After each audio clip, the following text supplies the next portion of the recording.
Culture et société. Alors, après des mois et des mois de spéculation, c'est aujourd'hui, Anaïs, qu'on va découvrir qui va succéder à Gino Chouinard à l'animation de Salut Bonjour. Exactement. Oh! Roulement de tambour! Et dans cette nouvelle-là qu'on apprend notamment dans le Journal de Montréal, ce que je trouve particulier, Alexandre, c'est que ça dit il y a 1 an, jour pour jour, Gino faisait son annonce. Est-ce que je suis la seule qui a pogné de quoi? En lisant ça, il me semble, je me suis dit, ça fait déjà 1 an. Non, mais il y a des événements comme ça dans la vie. Des fois, on se dit, ben voyons donc, ça fait déjà 1 an. Anecdote, OK? Vas-y. Quand c'est arrivé, il y a 1 an, j'étais en vacances au Mexique avec Mme Dubé. Et là, la veille, on avait un souper, ça avait été le fun avec des amis. Non, mais tu sais, c'est ça. Puis on avait, c'était un restaurant mexicain, fait qu'il y avait de la tequila. Et là, le lendemain matin, Mme Dubé me réveille. Puis elle me dit, Gino s'en va. Là, je dis, hein? Je dis, coudonc, t'as pris combien de shooters de tequila, toi, hier? Puis là, après ça, là, les yeux m'ouvrent un peu. Là, je regarde sur mon cellulaire, puis c'était vrai. C'était effectivement, il venait d'annoncer que dans 1 an, il allait quitter et laisser sa place. Hey, ça fait 1 an Ça déjà. fait 1 an. C'est ça qui se passe. Donc, toi, chaque année, tu pars au Mexique à la même date. À peu près à ce environ. temps-ci de l'année, oui. C'est pas mal ça. Et je vous rappelle que Gino avait annoncé son départ hâtif, je dirais, parce qu'il ne voulait pas justement qu'il y ait des rumeurs. Donc, il s'est dit, au moment où je l'annonce à mes patrons, je vais le dire également dans les médias pour être certain là, que ça coule pas à gauche et à droite et qu'il y a des choses qui se disent qui ne sont pas réelles. Et même malgré ça, il a dû encore rectifier le tir il y a quelques jours de ça avec les fausses rumeurs disant on a mis Gino dehors de TVA et tout ça. Donc, ce n'est pas vrai. Et c'est ce matin que nous allons découvrir officiellement. Et là, si je lis ce qu'on a dans le Journal de Montréal, ça dit, selon nos sources, Ève-Marie Lortie, certains la connaissent, artiste émergente. La connaissent très bien. Exactement. Pourrait prendre la barre de Salut Bonjour Semaine. Ben, en tout cas, ce sera à confirmer, bien sûr. Moi, je travaille avec Ève-Marie depuis 10 ans.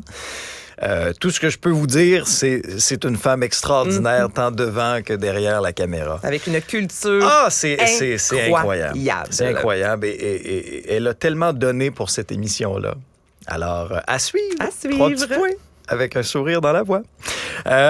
Éric Lapointe, Anaïs, donne sa première entrevue télévisée en 4 ans à notre collègue Sophie Durocher. Exactement. Donc, ce sera le 14 janvier prochain à 20h30. Ce sera diffusé à TVA. Éric Lapointe, qui, depuis 4 ans, est resté dans l'ombre, mais il nous a quand même, il n'y a pas si longtemps, offert un album, Je marche dans ma vie, au Capitole de Québec. C'était rempli. Chaque fois qu'il fait des spectacles, c'est ça le comble. Donc, même si on le voit moins devant la caméra, il performe encore beaucoup sur scène et les fans le suivent, et ça depuis de nombreuses années, malgré quelques déboires. Donc, justement, il va parler avec Sophie Durocher de tout ce qui s'est passé avec les accusations de voies de fait, notamment survenues en 2019. Ensuite, on a parlé beaucoup d'alcool, évidemment, en lien avec Éric Lapointe. Et je suis contente qu'elle parle avec Sophie parce que Sophie, qu'on l'aime ou qu'on l'aime pas, on s'entend, non, mais elle fait partie de ces gens-là qui divisent. Mais Sophie est juste. Là, c'est question de justice, entre autres. Très et bonne c'est ce que l'on Sophie. voit dans ses chroniques. C'est toujours la loi, la police, et par la suite, on va laisser justement le processus judiciaire faire son œuvre. Mais Sophie, c'est la justice, la justice, oui, et ce côté-là très juste est mis de l'avant. Et je pense que c'est pour ça aussi qu'Éric Lapointe a accepté d'aller avec Sophie, parce que ce n'est pas du jugement, c'est toujours est-ce que c'est concret, est-ce que c'est un point véridique, vérifiable? Oui, on va en jaser. Ben, on a été, tu sais, dans cette culture de l'annulation, la cancel culture dans les dernières années. Actuellement, je dirais que c'est un peu plus nuancé.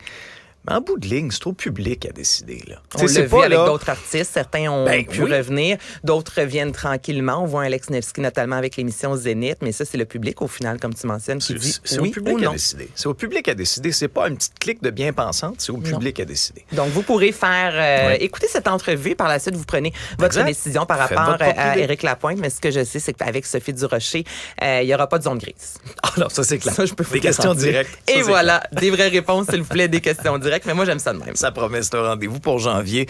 Et ce sera une journée chargée d'émotions. Un hommage national à Carl Tremblay, qui est décédé là, à la mi-novembre des suites là, d'un cancer de la prostate à l'âge de 47 ans. Ça se passera au Centre Bell, mais je pense que tout le Québec en entier sera en grande communion. Là. Exactement. Donc, ce sont 14 000 personnes ce soir qui vont se rassembler au Centre Bell. Je vous rappelle que les billets étaient gratuits. S'il vous plaît, personne n'a payé 500 $. Et ces billets-là, on pouvait en avoir 4 par personne. Alors, ce soir, sachez que oui, il y a 14 000 chanceux qui seront en direct du Centre Bell, mais sinon, sur la page Facebook des Cowboys fringants, cet événement-là également sera retransmis dès 19h30. Ce soir, il y aura allocution également à 18h50 de François Legault. Et sinon, bon, ce que l'on sait sur la soirée, l'Orchestre symphonique de Montréal sera au rendez-vous. Jean-François Posé, qui est l'auteur vraiment de celui qui écrit chacune de ces chansons qui sont des petits bijoux, va prendre la parole. Le film L'Amérique pleure, mettant en vedette 16 chansons des Cowboys fringants, sera diffusé.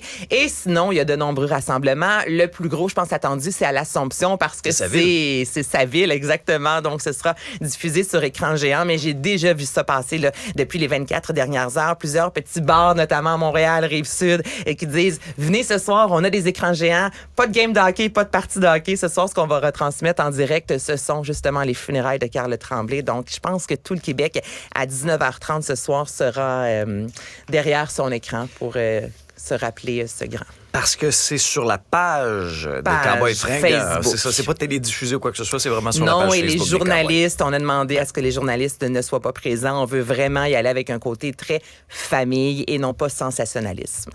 Merci Anaïs. Bienvenue Alexandre. Bye bye.